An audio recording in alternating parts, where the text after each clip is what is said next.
미국의 유명한 부흥 강사이셨던 무디 목사님께서 영국의 부흥회를 마치시고 이제 그의 집, 교회로 돌아가시기 위해 배를 타고 대서양을 건너고 있었습니다.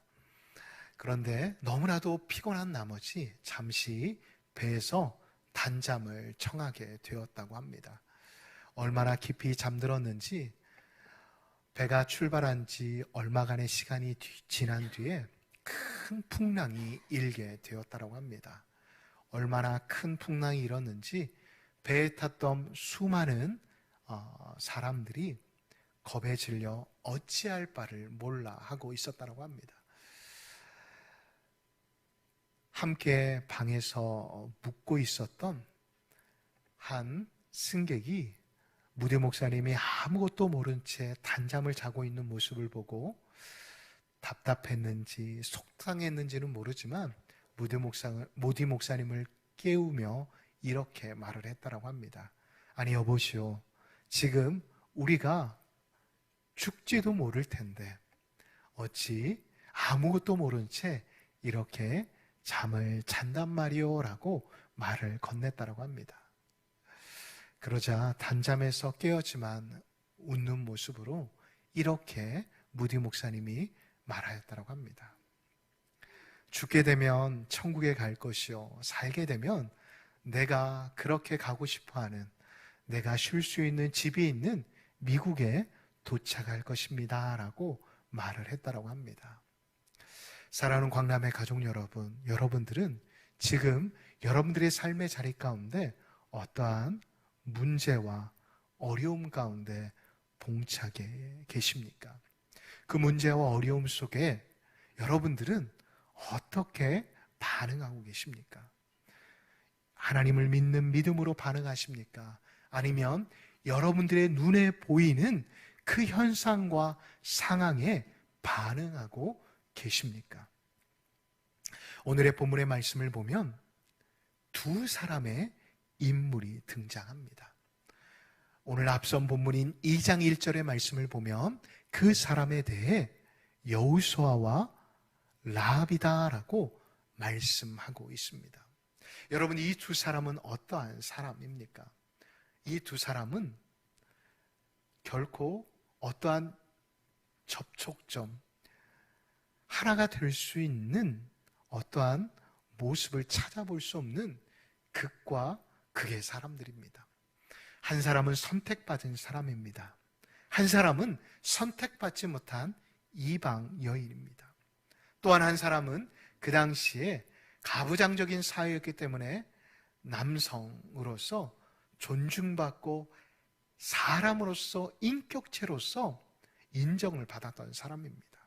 그런데 또 다른 한 사람은 여성으로서 한 인간으로서 인정을 받지 못하였던 사람이었습니다.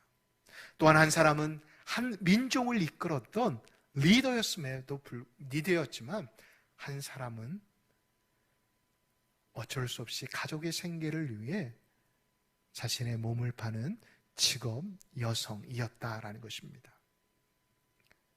그런데 왜 하나님께서는 여호수아 2장 1절의 말씀을 통해 이 두 사람의 이름을 기록하고 있는 것일까요? 아무리 눈을 씻고 찾아보아도 이 두 사람은 공통점을 찾을 수가 없습니다. 그런데 우리가 이 성경을 그냥 글자로만 보는 게 아니라 눈으로 바라보게 되어진다라고 한다면 이 두 사람에게는 공통점을 발견할 수가 있습니다. 그 공통점은 무엇입니까? 이 두 사람은 단지 어떠한 상황과 어떠한 환경에 연연하지 않고 그들의 삶의 자리 가운데 찾아온 문제와 어려움 속에서 그들은 하나같이 믿음을 선택했음을 우리는 살펴볼 수가 있었습니다. 어떠한 믿음입니까? 바로 하나님을 믿는 믿음이었다라고 히브리서 11장 3절과 31절은 우리에게 말씀하고 있습니다. 사랑하는 성도 여러분, 하나님께서는 환경과 상황을 통해서도 일하시지만 무엇보다도 사람을 통해 일하심을 믿으십니까? 그렇습니다. 하나님은 사람을 통해 일하십니다. 물론 우리가 객관적인 눈으로 보았을 때 그 사람이야말로 정말 하나님이 쓰실 만해, 야, 저 사람이야말로 하나님이 쓰시는 사람이야 라고 우리가 객관적인 평가를 내리는 사람이 하나님 앞에 쓰임받을 수도 있습니다. 그런데 우리의 상식과 우리의 경험으로는 도저히 이해될 수 없는 사람들조차도 하나님께서 사용하시는 경우들을 우리는 성경을 통해, 또한 우리가 지금의 이 시대 가운데에서도 우리는 살펴볼 수가 있습니다. 자, 그렇다면 하나님께서는 도대체 하나님이 쓰시는 사람의 근거, 하나님이 선택하시는 이유와 목적은 어디에 있는 것일까요? 여러분, 하나님께서는 절대 어떠한 의욕과 또한 열의만을 가지고 있는 사람들을 선택하지 않으십니다. 하나님은 하나님을 믿는 믿음, 그 믿음의 사람들을 통해 지금도 하나님의 나라, 하나님의 역사를 이루어 가신다라는 것을 잊지 마시기 바랍니다. 여러분, 오늘의 본문의 말씀을 보십시오. 오늘의 본문의 말씀을 보면 지금 이스라엘 백성들은 이 요단강만 건너면 드디어 아브라함과 이삭과 야곱에게 약속받은, 꿈에 그리던 그들의 고향, 그들의 약속의 땅에 다다르게 되어집니다. 그런데 그 요단강을 건너게 되어지면 첫 번째 만나게 되는 관문, 시험이 있는데 그것은 바로 여리고라고 하는 거대한 성이었습니다. 이 성은 고고학자들이 밝혀낸 바로는 이스라엘의 남북의 중추 허리에 위치하여 있기에 물류가 발달하였다고 합니다. 다시 말해 상업이 발달한 도시였다고 합니다. 뿐만 아니라 물의 근원 오아시스가 있었기 때문에 유대 광야에 펼쳐져 있는 다른 이스라엘의 가나안 땅의 다른 도시와는 달리 먹을 것이 풍족한 도시였다라고 말을 합니다. 뿐만 아닙니다. 그렇게 물자와 돈이 많이 유통이 되어지기 때문에 세금을 많이 걷었을 거 아닙니까? 그러다 보니 이 여리고성은 지금 그림과 보는 바와 같이 두 성벽으로 이루어졌다고 합니다. PPT를 한번 보여주실까요? 이 PPT를 보면 내벽과 외벽으로 나누어져 있는데 이 성이 위치해 있는 그 도시의 모습들을 고고학자들이 파헤쳐 보니까 무려 780만 평이 되었다고 합니다. 지금 광명과 시흥, 신도시가 펼쳐지게 되어지는 크기만큼 작지 않은 도시 국가였다라는 것입니다. 뿐만 아니라 이 외벽과 내벽의 높이는 일반 사람들, 이스라엘 사람들도 피라미드를 통해서 보았을 뿐이지 이렇게 높은 성벽은 보지 못하였다고 합니다. 내벽의 높이가 무려 30m였다고 합니다. 여러분, 30m라고 한다면 지금 아파트에 적어도 7층, 아니 10층 이상의 높이였을 것입니다. 뿐만 아닙니다. 이 외벽에서 내벽으로 올라가기 위해서는 또 제방을 올라가야 하는데 이 제방은 가파랐다고 합니다. 그래서 공성전을 펼쳐서 이 외벽을 무너뜨리려고 한다 할지라도 이 제방을 올라가다 많은 사람들이 화살과 돌과 또한 창에 맞아 더 이상 내벽을 오를 수 없는 위치였다고 합니다. 내벽 역시도 이 제방에서 10m 위였기 때문에 여러분 10m라고 생각해 보십시오. 그 당시 사람들에게는 얼마나 보는 그 자체만으로도 주눅이 들 수밖에 없는 상황이었습니다. 뿐만 아닙니다. 이스라엘의 정탐꾼들을 통해 이미 이 여리고에 대한 소문을 들었지 않았겠습니까?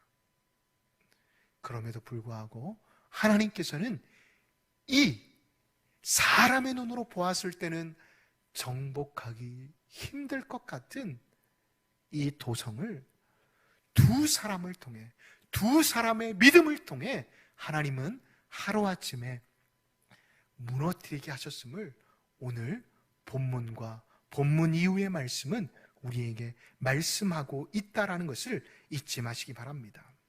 그렇습니다. 히브리서 11장 31절의 믿음, 다시 말해 하나님께서는 연약하고 비천한 라합이라는 사람이 두려움이 아닌, 절망이 아닌 믿음으로 반응하는 모습을 통해 하나님의 일들, 하나님의 역사를 이루어 가셨음을 성경은 우리에게 말씀하고 있다는 것을 잊지 마시기 바랍니다. 사랑하는 성도 여러분, 하나님께서 라합을 사용하신 것은 지금뿐만 아니라 그 당시에 상식과 사회적 통념을 깨트리는 사건이었습니다. 보십시오. 시간이 한참 지난, 몇백 년이 지난 예수님 당시에 요한복음 8장에 보면 간음을 한 여인이 예수님 앞에 끌려 나옵니다. 끌려 나올 때 보통의 사람들은 그 간음한 여인의 소식을 듣고 돌을 들어 그 여인을 치려하고 있습니다. 성경을 자세히 보면 이 여인은 정말 재수가 없었습니다. 여러분, 간음을 할 때 드러내놓고 하는 사람이 어디 있겠습니까? 예수님을 올무에 빠뜨리기 위해 이 여인이 단지 사람들의 꾀임에 넘어가 부정한 일을 저질렀을 뿐인데도 불구하고 부정한 여인이다 하여 사람들은 돌을 들어 그 여인을 치려 하였습니다. 그런데 그 여인보다도 더 부정한 몸을 파는 일을 직업으로 하는 여성을 하나님께서는 들어 사용하십니다. 무엇을 보고 말입니까?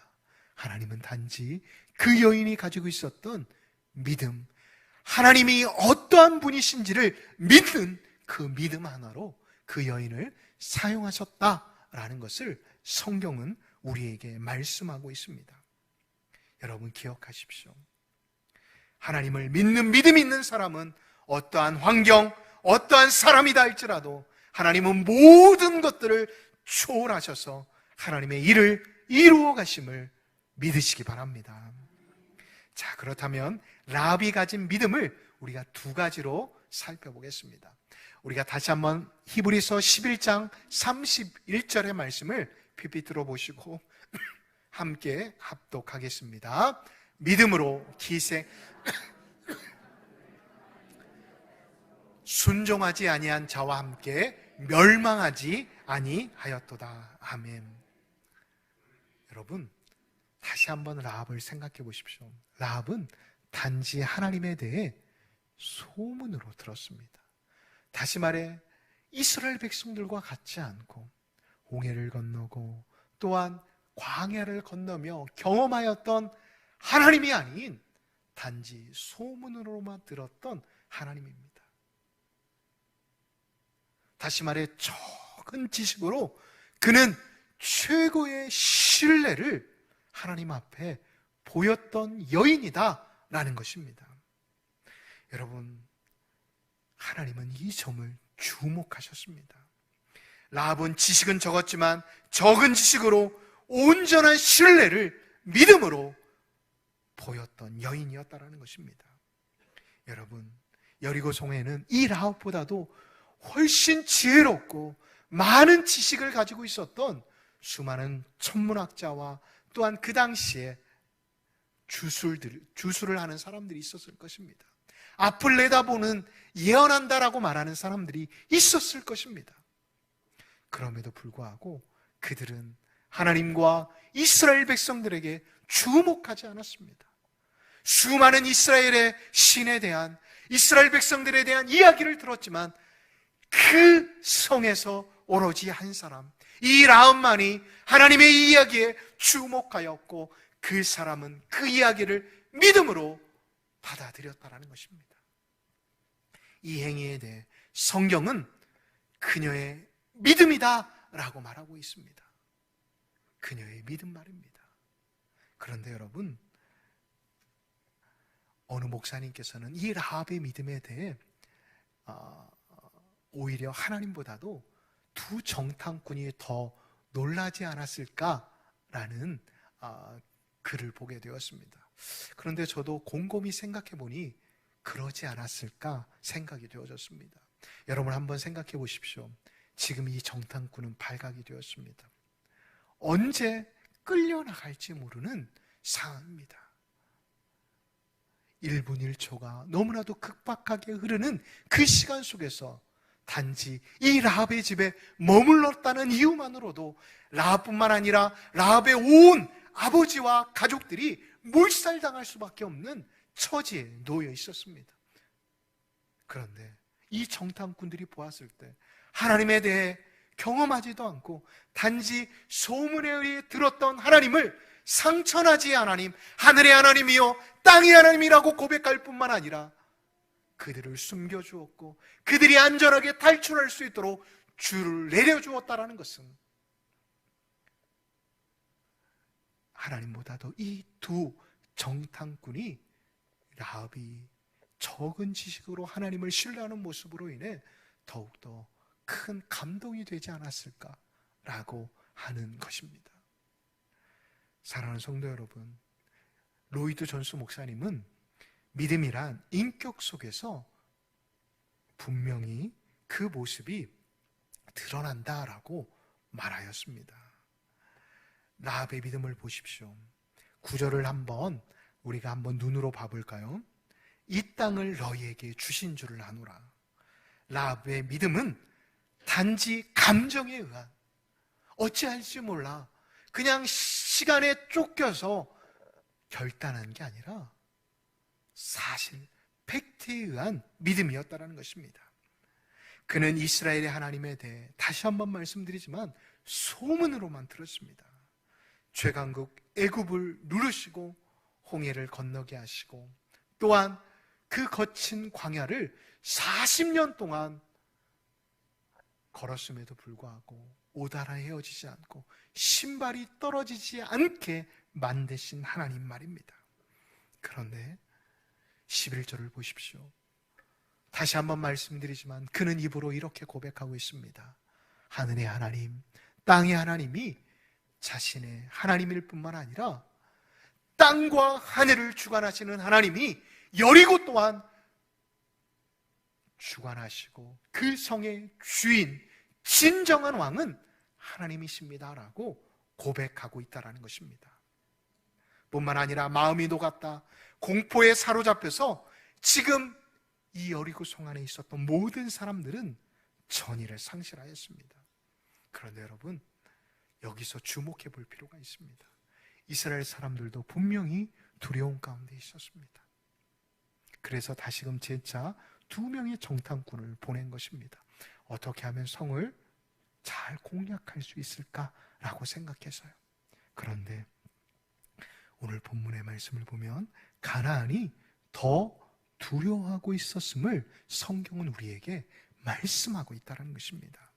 사랑하는 광남의 가족 여러분, 어두운 영을 두려워하지 마십시오. 마귀가 하나님을 믿는 믿음을 가진 사람들을 더 두려워한다는 것입니다. 그러하게 여러분 안에 찾아오는 수많은 두려움, 직장에서, 학교에서, 사업장에서 겪게 되어지는 염려와 걱정들, 부정적인 감정들을 예수님의 이름으로 물리치십시오. 더 이상 영적 전쟁에서 여러분들이 주저하거나 뒤로 물러서지 마시기 바랍니다. 하나님은 이렇게 말씀하셨습니다. 마귀를 대적하라, 그리하면 너희를 피하리라 라고 말입니다. 저는 무엇보다도 우리 광남의 가족들이 이 영적 전쟁, 이 마지막 때에 치열하게 우리를 향해 전투를 벌여오는 이 사탄 마귀와 또한 어두운 영으로부터 해방되어질 뿐만 아니라 예수님의 이름으로 자유하시기를 축복합니다. 새로운 한 주, 여러분 결코 제가 이렇게 말씀드리지만 쉽지 않은 한 주일 것입니다. 어떤 분들은 물질이 풀리지 않아서, 또 어떤 분들은 관계 어려움으로 인해, 또 어떤 분들은 자식들이 말을 듣지 않아서 너무나도 가슴 아래를 하면서 하루하루를 보내실지도 모릅니다. 그러나 하나님이 여러분들에게 주시는 것은 샬롬, 평안이지 두려움과 염려가 아니심을 믿으시기 바랍니다. 믿으시기 바랍니다. 이것이 바로 라합에게 주신 하나님의 마음이라는 것입니다. 이 마음을 우리도 갖게 되어짐으로 인해 붙잡는 믿음입니다. 그녀는 지금 자신의 상황을 보았을 것입니다. 여러분 한번 생각해 보십시오. 이스라엘 백성들이 하루, 이틀, 3일 전쟁을 벌여야 하는데 성만 뺑뺑 돌아다니고 있는 것입니다. 뭐가 신났는지 노래를 불러가면서 지금 돌아다니고 있는 것입니다. 그래도 하루, 이틀, 이제 곧 전쟁을 하겠지 생각을 하겠지만 5일이 지나고 6일이 지났을 때 이 라합에게 얼마나 두려움과 염려가 찾아왔겠습니까? 그럼에도 불구하고 라합은 그 붉은 줄을 떨어뜨리지 않았습니다. 포기하지 않고 계속해서 그 희망의 줄, 그 붉은 줄을 쳐다보며 그 붉은 줄을 붙잡으려고 노력했다라는 것입니다. 그 붉은 줄은 무엇일까요? 신약에 가면 요한복음 19장 34절에서 이렇게 말씀합니다. 그중 한 군인이 장으로 옆구리를 찌르니 곧 피와 물이 나오더라. 우리도 경험하지 않았습니까? 예수님을 바라보고 신뢰하는 자마다 구원을 얻었고 죄에서 자유를 얻지 않았습니까? 라합은 7일째 여리고성이 무너지기 전까지 잠도 자지 못하고 아무것도 없는 자신을 바라보며 또한 그런 자신을 바라보고 있는 가족들을 바라보며 몇 번씩 회의가 들었을지도 모릅니다. 그럼에도 불구하고 기억하십시오. 라합은 그 붉은 줄을 떨어뜨리거나 그 붉은 줄을 바라보는 그 시선을 놓치지 않았다는 것입니다. 왜요? 저 붉은 줄이야말로 자신의 생명줄이라는 것을, 자신을 구원할 줄임을 믿었기 때문이었습니다. 그렇습니다. 이 성은 하늘과 땅을 주관하시는 하나님으로 말미암아 말씀하신 대로 성이 함락될 뿐만 아니라 무너지겠지만 나는 저 붉은 줄로 살아나리라 라는 그 믿음 말입니다. 이것이 바로 라합의 믿음이었습니다. 여러분, 믿음이란 또 다른 의미로 하나님과의 관계가 새롭게 형성된다라는 의미를 가지고 있습니다. 다시 말해 라합은 지금 하나님이야말로 나의 구원자요 나의 주님으로 변화되어졌다는 것을 우리는 성경을 통해 살펴볼 수가 있습니다. 여러분, 우리가 읽은 히브리서 11장의 말씀은 많은 믿음의 사람들의 이름들이 기록되어 있습니다. 그런데 여러분, 마지막 주자가 누구인지 아십니까? 오늘 우리가 함께 읽은 여호수아와 함께 또 다른 주인공인 라합입니다. 왜 요셉, 다니엘, 그리고 모세, 그리고 오늘의 또 다른 주인공인 여호수아도 있음에도 불구하고 하나님께서는 히브리서 11장에 이 이스라엘의 대단한 믿음의 사람들 대신 이 라합을 넣어놓으신 것일까요?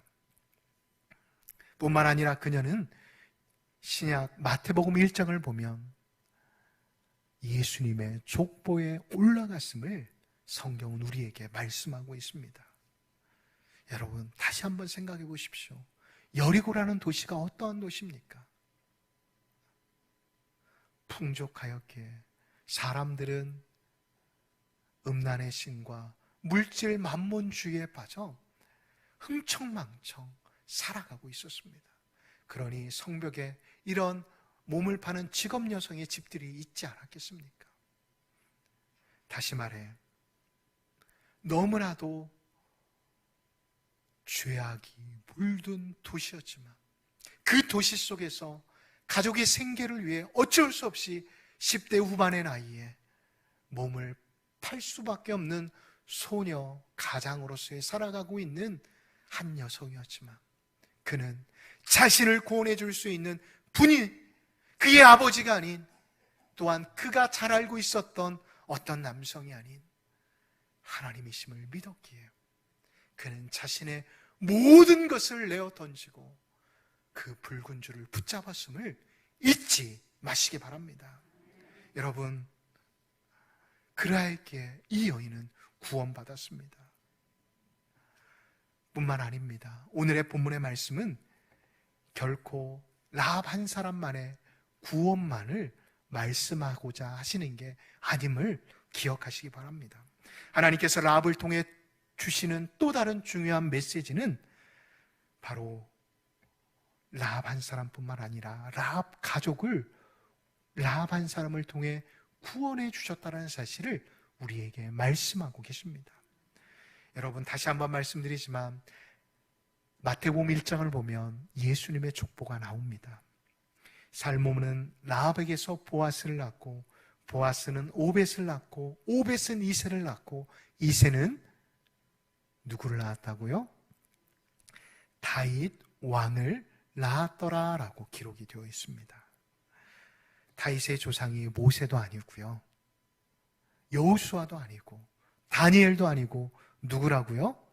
라합이다 라고 성경은 우리에게 말씀하고 있습니다. 라합같이 비천한 인생을 살아가고 있었던 여인이 하나님을 붙잡게 되었을 때, 적은 지식이었지만 그 적은 지식을 붙잡았을 때 하나님의 나라를 이루어갈 수 있는, 하나님의 나라의 주역이 될 수 있음을 성경은 우리에게 말씀하고 있습니다. 저는 오늘의 말씀을 온라인으로 오프라인으로 듣고 계신 모든 광남의 가족들이 이 라합이 누린 그 은혜를 한 분도 빠짐없이 누리실 수 있으시기를 예수님의 이름으로 축복합니다. 아멘이십니까? 여러분, 더 이상 우리가 상황을 탓하지 마십시오. 하나님을 탓하지 마십시오. 하나님은 지금도 우리가 붉은 줄을 붙잡게 되면, 하나님을 잘 알지 못한다 할지라도 하나님에 대해 들었다고 한다면, 라합이 하나님이 나의 하나님을 고백하기만 하면 하나님은 우리의 작은 믿음을 통해 우리의 어떠한 상황과 여건을 바라보지 않으시고 우리를 들어쓰셔서 하나님의 나라의 주역으로 만드신다는 것을 잊지 않는 저와 광남의 가족들이 되시기를 예수님의 이름으로 축복합니다. 아멘.